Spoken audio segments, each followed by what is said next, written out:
안녕하십니까. 오늘 시편 23편 5절 말씀부터 읽겠습니다.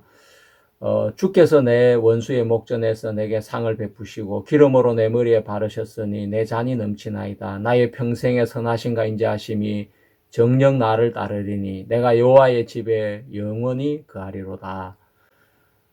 시편 23편 5번째 시간이 되었습니다. 다윗은 시편 23편에서 자신을 하나님의 양에다가 비유를 했습니다. 양은 많은 한계를 가지고 있는 연약한 동물입니다. 그래서 목회자들은 종종 성도들을 양에다가 비유를 하게 되어집니다. 양의 연약함은 어떤 한계를 가지고 있을까요? 우리가 그 부분을 집중적으로 한번 살펴보겠습니다. 양의 시야가 좁고 방향 감각이 약하다고 합니다. 양은 눈이 머리 양쪽에 위치해 있는 포식자를 감지하기 위한 생존 전략이기도 한데 문제는 깊이 인식이 약하다는 것입니다. 양은 양안시가 좁기 때문에 거리나 깊이 판단이 서툽니다. 이는 장애물이나 낭떠러지를 인식하는데도 어려움을 준다고 합니다. 그리고 양의 색 인식은 파란색이나 초록색은 구분이 가능하지만 빨간색은 거의 인식을 하지 못한다고 합니다. 또 시력 자체도 아주 약한데 인간처럼 마이너스 시력으로 측정하지는 않지만 연구에 따르면 양의 시력은 20분의 20이 정상일 때 800분의 20 정도 되는 수치로 측정이 된다고 합니다. 이는 사람의 기준으로 볼 때 매우 흐릿한 시야라고 합니다. 그래서 양 움직이는 물체는 민감하지만 정적인 물체나 멀리 있는 것은 잘 인식하지 못한다고 합니다. 그래서 목자의 인도나 무리의 움직임에 의존해서 행동하는 경향이 강하다고 합니다. 또 양의 시야는 넓지만 깊이 인식이나 방향 감각이 부족해서 길을 잃기가 쉽다고 합니다. 양의 뇌는 공간 기억이나 방향 인식을 담당하는 기능이 인간이나 개처럼 발달되어 있지 않기 때문에 특히 해마의 기능이 제한적이라서 복잡한 지형이나 경로를 기억하고 재현하는 능력이 매우 낮다고 합니다. 또 위험을 인지하는 능력도 낮습니다. 양은 고등인지 기능이 발달되지 않는 동물입니다. 특히 위험을 분석하거나 예측하는 능력은 많이 부족합니다.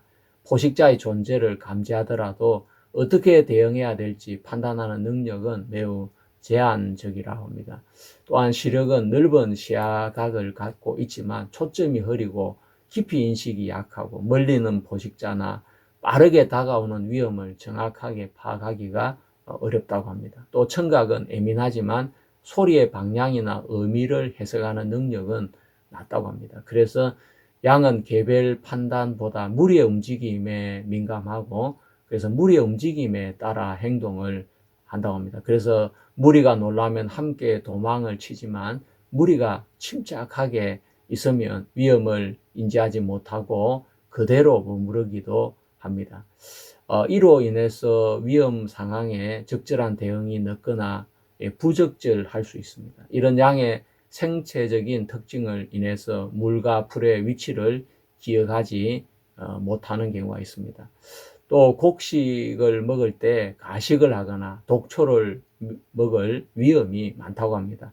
양은 식품의 독성을 구분하는 능력이 낮습니다. 그래서 풀을 뜯는 습성이 강하고 냄새나 색깔로 독초를 구분하지 못하는 경우가 많습니다. 양에게 위험한 식물로는 철쭉이나 고사리, 동미나리, 아카시아 나무 잎, 또 감자싹, 일부 버섯류 등이 있는데 섭취 시에는 복통이나 설사, 신경마비, 호흡곤란, 심하면 폐사까지 이어질 수 있습니다. 그래서 이런 독초를 먹지 않게 하기 위해서 목초지를 정기적으로 점검하고 독성이 있는 식물을 제거하거나 접근을 막는 것이 중요합니다. 또한 양은 배가 불러도 계속 먹는 습성이 있습니다. 특히 곡물이나 단맛이 나는 사료를 접하면 자제 없이 먹는 경우가 많습니다. 이로 인해서 고창증, 복부 팽만, 위에 가스가 차서 호흡 곤란을 일으킬 수 있고 소화불량,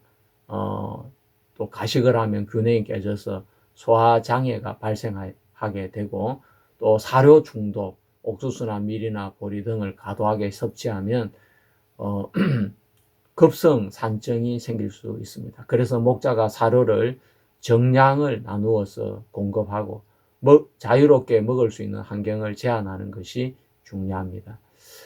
양이 스스로 위험을 피하지 못하고 가식하거나 독초를 먹는 모습은 하나님의 인도 없이는 인간도 스스로 해칠 수 있다는 영적인 교훈에 자주 사용이 됩니다. 호세아 4장 6절에는 내 백성이 지식이 없으므로 망하도다라고 하나님 말씀하셨는데, 이 부분이 양의 생태와 연결이 된다고 볼 수가 있습니다.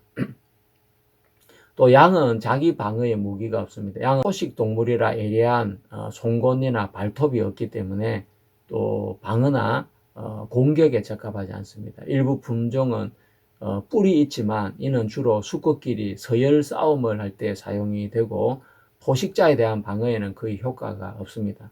또한 양은 도망치는 속도나 민첩성이 낮고 방향 전환도 느려서 포식자에게 쉽게 잡힐 수 있습니다. 또 스스로 위장할 수 있는 능력이 없고 색깔이나 냄새로 주변 환경에 녹아드는 능력도 없고 소리나 행동으로 위협을 피하는 전략도 거의 없습니다. 그래서 양이 평안히 쉬기 위해서는 책임감 있는 목자가 필요한데, 하나님은 양을 위해 목숨까지 버리는 그런 목자이신 예수 그리스도를 우리에게 주셨습니다. 다윗이 자신을 양이라고 표현한 설교를 듣다 보면 성도들은 더욱 목회자를 의지하게 되어집니다. 성도들은 자신의 삶 속의 실수를 끊임없이 하게 되고 그 실수로 인해 고통을 당하다 보면 자신이 어리석고 연약한 양이라는 것을 체감하게 되어집니다. 그래서 쉽게 목회자를 의존하려고 합니다. 하지만 목회자도 사람이기 때문에 하나님처럼 전능하지 못합니다. 실수를 하거나 잘못된 판단을 얼마든지 내릴 수가 있습니다. 그래서 하나님보다 목회자 의존도가 지나치게 커지다 보면 자기의 판단력을 잃어버리는 우매한 양이 되어져 버립니다. 자신의 신변 문제 하나도 스스로 결정할 수 없는 사람이 되어져 버려서 모든 것을 목회자에게 묻고 또 인도를 받아야 되는 그런 상황에까지 가게 됩니다. 다윗도 양이었지만 하나님께 묻는 시간과 횟수가 더 많았지 선지자의 결정을 매 순간마다 묻고 따르진 않았습니다. 다윗은 하나님을 자주 찾고 의지하는 하나님의 종이었습니다. 다윗은 성경에서 자신을 하나님의 양에다가 비유를 했지만 목자를 갓 선지자나 나단 선지자라고 하지 않았습니다. 바로 하나님이 자신의 목자라고 표현을 하고 있습니다. 그래서 시편 22편은 우리에게 어떻게 신앙을 해야 되는지 다윗의 그 신앙을 통해서 우리가 신앙을 하는 부분을 확인할 수 있습니다. 시편 23편은 또 우리에게 놀라운 이야기를 해주고 있습니다. 시편 23편에서 다윗은 단순하게 하나님의 양일 뿐 아니라 또 그는 하나님을 섬기는 성도로서 고백을 하고 있습니다. 시편 우리가 23편을 읽어보면 1절, 2절, 4절은 분명히 양의 고백이 너무나 분명합니다. 하지만 3절과 5절과 6절 말씀은 양으로서는 절대 할 수 없는 고백이 이 고백인 것입니다. 3절은 내 영혼을 소생시키시고 자기 이름을 위하여 의의 길로 인도하시는도다. 이건 양의 언어가 아니지 않습니까? 또 주께서 내 원수의 목전에서 내게 상을 베푸시고 기름으로 내 머리에 바르셨으니 내 잔이 넘치나이다. 이건 양과 상관없는 이야기이고 나의 평생의 선하심과 인자하심이 정녕 나를 따르리니 내가 여호와의 집에 영원히 거하리로다. 이건 역시 양이 할 수 없는 표현인 것입니다. 자, 우리는 시편 23편에서 다윗은 양일 뿐 아니라 그는 신앙을 하는 사람이고 그는 왕이었습니다. 그래서 시편 23편을 한 부분만 읽지 말고 전체를 우리가 읽어보면 우리는 하나님의 양일 뿐 아니라 하나님을 믿고 의지해서 신앙을 하는 사람인 것입니다. 그래서 시편 23편은 왕의 고백이기도 하고 또 오랫동안 믿음의 길을 걸어온 성도의 노래이기도 한 것입니다. 영혼을 소생시키시고 자기 이름을 위하여 의의 길로 인도하시는 도다. 이건 정말 지난 시간에 공부한 내용인데 신앙생활을 해본 사람만이 할 수 있는 삶의 간증인 것입니다. 성도 여러분들도 자신을 양으로만 여기는 것은 좋은 표현이 아닌 것입니다. 우리는 양일 뿐 아니라 신앙을 하는 사람인 것입니다. 중세의 로마 가톨릭의 성도들은 그렇게 했습니다. 그들은 성당에 나가서 목회자들이 가르치는 그 교리가 하나님의 말씀인 줄 전적으로 믿었기 때문에 잘못된 말씀을 전하는데도 그들은 무방비하게 끌려다니면서 자기 영혼을 지옥불에 내던질 수밖에 없었습니다. 성경을 읽거나 이해하거나 또 하나님을 찾고 구하는 어떤 그런 영적인 기능 자체가 완전히 마비가 되었던 걸 볼 수 있습니다. 교회가 시키는 대로 그렇게 살다 보니까 어떤 것도 판단할 수 없는 그런 무지한 성도들이 우매한 성도들이 되고 말았습니다. 잘못된 가르침 속에서도 얼마나 많은 사람들이 미혹되고 잘못된 길로 또 멸망으로 들어갔는지 알 수가 없습니다. 초대교회 성도들은 중세교회 성도들보다 훨씬 영적으로 뛰어났습니다. 그들은 선지자라고 해서 무조건 따르지 않았고 그 선지자의 가르침이 사도들의 가르침과 같았는지 예수 그리스도의 교훈과 같았는지 그들은 분별을 했습니다. 또 자신들에게 물질을 요구하는 그런 사람은 거짓 선지자로 그들은 낙인을 찍고 그들을 쫓아내고 따르지 않았습니다. 이렇게 초대교회만 해도 자기들이 분별할 수 있는 능력을 가지고 어떤 선지자가 참된 선지자고 어떤 선지자가 잘못된 선지자인지 그들은 분별하고 따르기도 하고 이렇게 했지만 중세 시대가 되면서 특히 로마 가톨릭에서 많은 교인들은 그냥 교회에서 시키는 대로 맹목적인 신앙을 하다 보니까 성경과 전혀 상관없는 삶을 살고 어리석게 면죄부를 사서 죄를 씻으려고 하는 그런 가오를 범하기도 했습니다. 성도들은 양이지만 또 다른 말씀에서는 왕과 같은 제사장이라고 그렇게 말씀을 하고 계십니다. 아무리 훌륭한 목사님이 우리 곁에 계셔도 그들은 예수 그리스도를 대신할 수 없고 하나님을 대신할 수 없습니다. 그래서 우리는 항상 성경을 펴놓고 또 우리는 기도를 하면서 선지자들이 전하는 목사님들이 전하는 그 말씀을 성경에서 확인하고 성경과 다르다 한다면 그 부분에 질문을 하고 또 왜 성경과 다른 이야기를 했는지 묻고 또 잘못된 부분은 이렇게 따지기도 하고 목사님의 말씀이 비성경적일 때는 그것을 따르지 않아도 되는 것입니다. 그것이 진정한 하나님의 양의 태도인 것입니다. 하나님이 세운 목자가 아닌데 그 목자의 말을 듣고 따라간다면 그 양은 결국 죽고 망할 수밖에 없는 것입니다. 시편 23편 5절 6절의 이 시는 강야에서 쓴 탄식도 아니고 또 왕자에서 부르는 찬가도 아닌 것입니다. 스펄전 목사님이 이 부분을 이야기할 때 도주와 왕자, 죄와 은혜, 실패와 언약을 모두 통과한 후에 나오는 인생의 결론이라고 스펄전 목사님은 이 시를 정의했습니다. 이 시는 초신자의 고백이 아니라 하나님과 오래 동행한 사람이 남긴 신앙의 고백이 시편 23편 5절 6절의 말씀이라고 했습니다. 자, 우리가 이 시편 23편 5절에 주께서 내 원수의 목전에서 내게 상을 베푸시고 라는 이 말씀은 원수의 눈앞에서 하나님께서 나에게 큰 상을 차려주셨다는 이야기인 것입니다. 그러니까 이것은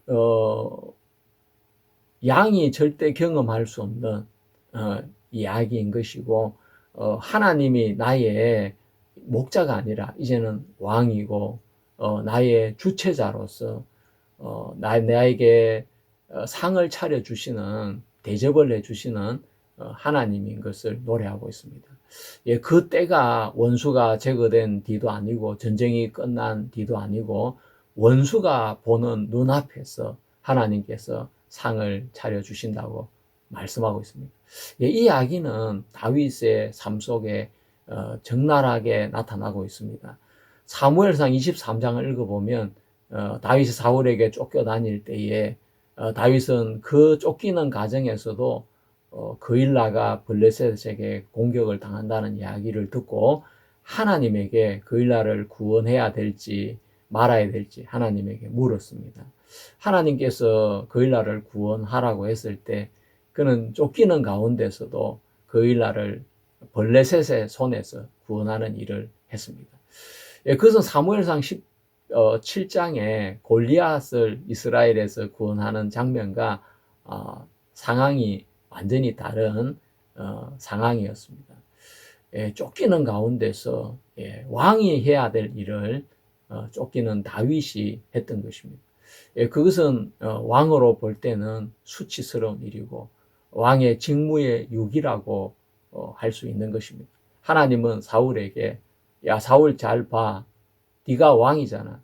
네가 이스라엘을 구원해야 되는데 네가 죽이려고 쫓아다니고 있는 다윗이 블레셋의 손에서 이스라엘을 구원했어. 넌 왕의 자격이 없어. 예, 원수의 목전에서 상을 차려주시는 그 하나님의 모습은 바로 이런 모습이라고 우리는 알 수가 있습니다.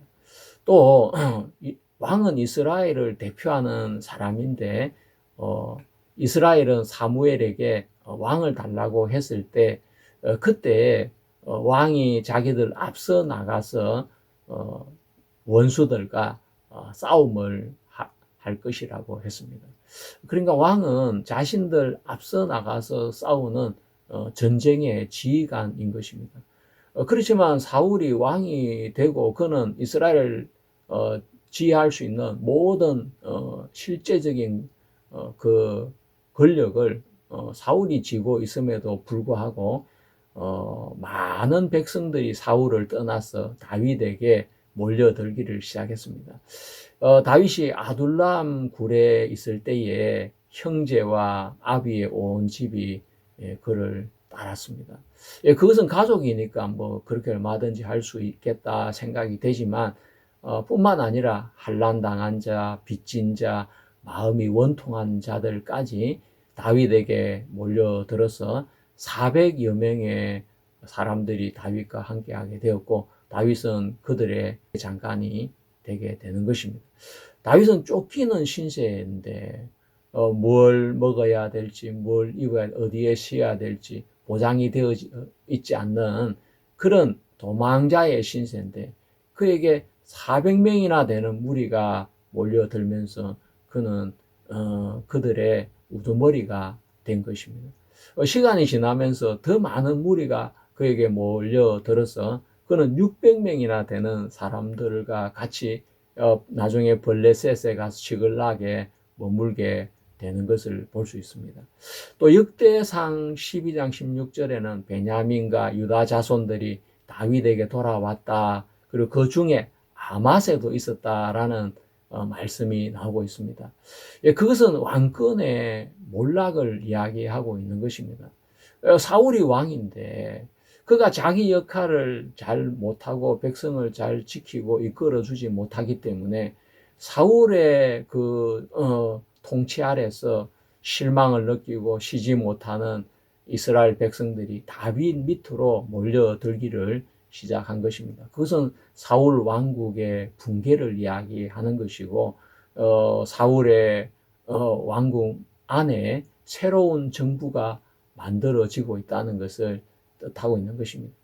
다윗이 헤브론에서 유다 지파의 왕이 되었을 때 유다 지파가 아닌 다른 지파에 있는 사람들이 다윗을 향해 몰려들기를 시작했습니다. 특히 사울의 집안인 베냐민 자손 중에도 3,000명이나 되는 사람들이 다윗을 왕으로 세우기 위해서 헤브론으로 찾아왔습니다. 북이스라엘에는 사울의 손자인 이스보셋이 왕으로 세워졌지만 그의 백성들은 다윗을 왕으로 삼기를 더 원했습니다. 이것이 원수의 목전에서 상을 베푸시는 것이 아니면 무엇이겠습니까? 정말 왕이 있는데 왕이 정말 나라를 다스리지 못하기 때문에 백성들을 이끌어주지 못하고 지켜주지 못하기 때문에 그 왕을 버리고 실제로 자기를 지켜주고 보호해주고 이끌어줄 수 있는 다윗 밑으로 이스라엘 백성들이 한 사람 한 사람 몰려들어서 수만 명의 사람들이 다윗을 추종하게 되는 것을 보는 것입니다. 결국 이스보셋의 신하인 아브넬이 리스바의 사건으로 인해서 이스라엘 나라 전체를 다윗에게로 돌리려고 결심을 하게 되었죠. 그는 다윗에게 가서 이스라엘 나머지 11지파를 다윗에게 돌리겠다고 약속을 하게 되었습니다. 사울 집안은 왕이라는 호칭만 남아있지 모든 민심은 사울을 떠나서 다윗에게 옮겨진 것입니다. 스펄전은 이 장면을 이렇게 이야기를 하고 있습니다. 하나님은 다윗의 원수를 없애지 않으셨다. 대신에 원수의 앞에 다윗의 자리를 베풀어 주셨다. 이렇게 이야기를 하셨습니다. 원수의 앞에서 큰 상을 하나님이 차려주시면서 내가 선택한 왕은 사울이 아니야. 내가 선택한 왕은 다윗이야. 자, 봐.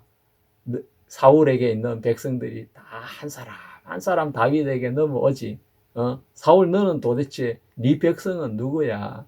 우리가 시편 23편에 식탁에 앉혀진 사람이다.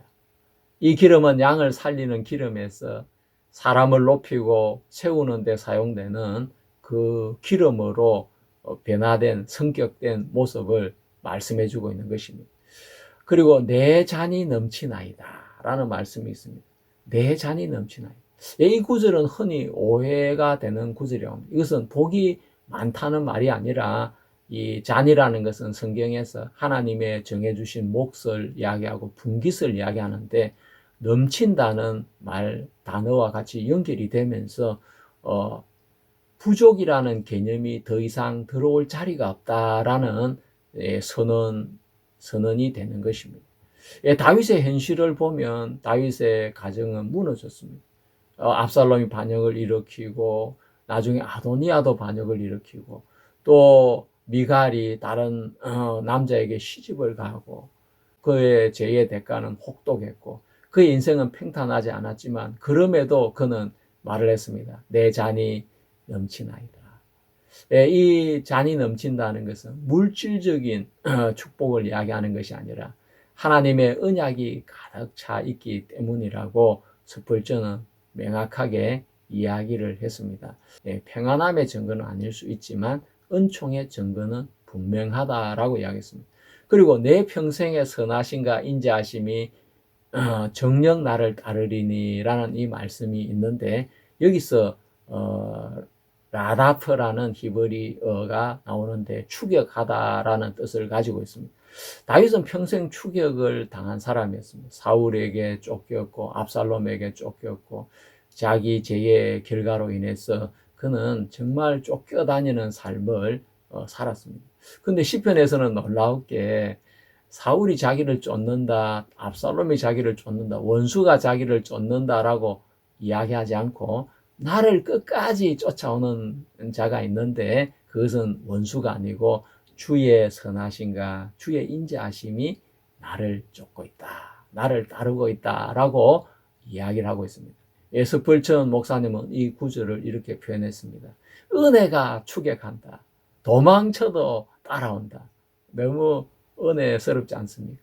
은혜가 나를 막 잡으려고 쫓아오는 겁니다. 이거 잡혀야 됩니까? 도망가야 됩니까? 계속 따라오는 것입니다. 야, 이리 와서 너 안 서? 너 잡히기만 해봐.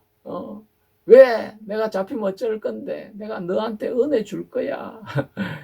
예, 나의 평생의 선하심과 인자심이 정녕 나를 따르니. 예, 우리가 한국어 표현에서는 그냥 이렇게밖에 표현할 수 없지만, 이 영어로, 히브리어로 그 표현을 들어보면, 막 은혜가 나를 추격해 오고, 주의 선하심이 나를 추격해 오고, 주의 인자심이 나를 추격해 오고, 너무 이렇게, 의미가 깊어지고, 영적으로 더 선명해지지 않습니까? 예. 예, 내가 여호와의 집에 영원히 거하리로다. 여기서 말하는 집은 성전 건물도 아니고 주소 개념도 아니라 하나님의 통치 안에 추방되지 않는 자로 영원히 살게 된다는 것입니다. 예, 히브리 표현을 보면 날들의 길이만큼이라고 이제 번역이 되는데, 우리가 말하는 영영한 장수와 같은 계열의 언어라고 할 수가 있겠습니다. 시편 23편을 이제 마무리를 하겠습니다. 시편 23편은 우리에게 많은 것을 이야기해 주고 있습니다. 다윗은 많은 것을 잃었지만 하나님이 맡기신 몫은 조금도 부족하지 않았다라고 이야기를 하고 있습니다. 그의 잔이 넘친다는 말은 성전을 지어서가 아니고 완벽한 왕이 되어서도 아니고 자기 손으로 이루지 못한 것들까지 하나님의 약속 안에서 충분해졌기 때문입니다. 그래서 다윗은 말할 수 있습니다. 나는 양으로 시작했지만 결국 하나님의 집에 속한 사람으로 끝난다. 우리는 천국의 관광객이 아니고 우리는 천국의 거주자요 시민이요 결국 하나님의 아들이다. 섣불천의 설교를 우리가 많이 찾아봤는데 시간 관계상 제가 또 뭐 영어로 읽어 드리면 또 이해 못 하시는 분도 계실 것 같아서 영어 원문은 제 블로그에다가 올려 놓겠습니다. 저는 이번에 이 시편 공부를 하면서 너무 많은 걸 배우게 되어졌고 그동안 잘못 알고 있었던 것을 내가 이 시편 공부를 통해서 바로 잡을 수가 있게 되었습니다. 그래서 제가 시편 공부를 하면서 하나님에게 뭐라고 제가 고백한 줄 아겠습니까? 하나님, 제 잔이 넘치나이다. 제 같은 사람한테 이렇게 많은 걸 하나님이 채워주십니까? 예, 저의 잔이 작아서 그런지 모르겠지만 하나님이 제게 부어주시는 축복은 넘치는 축복을 주셨습니다. 하나님이 제가 몸이 아플 때 하나님, 내가 도대체 뭘 해야 됩니까? 내가 이 몸으로 목회를 계속하는 건 참 어려운데 내가 뭘 해야 되겠습니까? 글을 써라. 내가 도대체 무슨 글을 쓸 수가 있습니까? 예, 제가 쓸 수 있는 글은 그냥 성경 말씀을 차근차근 풀어주는 그 정도밖에 제가 쓸 수밖에 없는데, 예, 제가 한 권, 두 권 쓰다 보니까 글을 쓰고 정리해서 책으로 만드는 것이 그렇게 어려운 일은 아니었습니다. 예, 하나님이 저한테 야, 너 글 좀 써봐. 저 글 못 씁니다, 하나님. 예. 근데 네가 할 수 있는 거 쓰면 돼. 예, 그래서 제가 성경을 읽고 하나님 주시는 감동을 하나하나 풀어서 블로그에다 올리고 하는데 제가 블로그에 올린 글이 1000개가 넘게 되었고 뭐 4만 몇천 명이 그걸 읽었습니다. 예, 제 이웃이 한 240명이 이렇게 넘습니다. 예, 제가 글을 쓰면 뭐 하루에 보통 한 100명 가까운 분들이 제가 쓴 글을 읽는다고 이렇게 블로그에서 알려주고 있습니다. 그래서 저는 제가 생각할 때 내가 글 쓴다고 누가 읽겠어? 내가 말씀을 전한다고 누가 내 말씀을 듣겠어? 예, 하나님이 야, 너 글 좀 써봐. 아유, 저 글 못 써요, 하나님. 뭐 제가 쓰는 글 아무도 안 읽어요. 누가 읽겠어요? 예, 하나님의 언약은 제 잔을 정말 부족함 없이 넘치도록 그렇게 하셨습니다. 나와 및 복음을 위하여 집이나 형제나 자매나 어미나 아비나 자식이나 전토를 벌인 자는 제가 이 말씀을 읽으면서 제가 대학을 정리하고 제가 복음을 위해서 제 삶을 주님께 드렸습니다. 그리고 어느 날 시간이 많이 지나서 보니까 제가 대안학교 교장이 되어 있었습니다. 저는 교사가 되는 것이 저의 꿈이었는데 제가 복음을 위해서 제 교사의 직분을 버렸을 때 목회자가 뭐 되었는데 내가 더 이상 어떻게 교사가 되겠습니까? 근데 어느 날 교회 안에 대안학교가 생기면서 제가 대안학교 교장으로 14년 동안 일을 하게 되었습니다. 예, 보통 교장을 뭐 해도 몇 년 못 하는데 저는 교장을 14년이나 하게 되었습니다. 하나님의 은혜로. 정말 나는 복음 때문에 모든 걸 버렸는데 하나님은 제게 더 크게 갚아주시고 돌려주셨던 것입니다. 그리고 저는 제 평생 소원이 책 한 권 쓰는 것이 제 소원이었습니다. 근데 제가 작년, 재작년에 목회를 그만두고 쉬면서 그동안 하나님이 제게 주셨던 그 말씀들을 하나하나 정리하다 보니까 10권의 책이 그냥 쓰여졌습니다.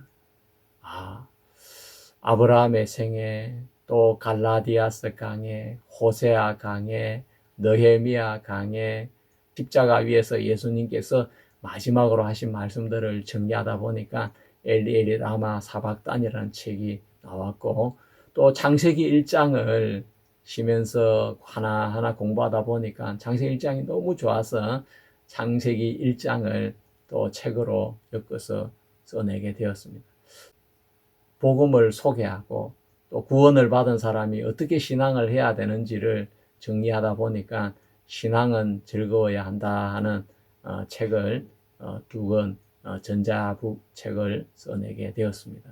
하여튼 제가 한 권만 책을 쓰는 것이 제 소원이었는데 저는 10권의 책을 벌써 썼고 시편 강해를 아마 제가 다 마치면 최소한 한 20권의 책은 쓸 수 있을 것 같습니다. 예. 주께서 내 원수의 목전에서 내게 상을 베푸시고 기름으로 내 머리에 바르셨으니 내 잔이 넘치나이다. 나의 평생의 선하신가 인자하심이 정녕 나를 따르리니 내가 여호와의 집에 영원히 거하리로다. 이 고백은 다윗의 고백일 뿐 아니라 저희의 고백이기도 한 것입니다. 여러분 시편 23편에서 다윗의 우리는 믿음을 만났고 다윗의 삶의 간증을 만났습니다. 또 앞으로 시편 24편에서 영광의 왕이신 또 예수 그리스도를 같이 만나 뵙도록 하겠습니다. 여러분 수고하셨습니다. 감사합니다.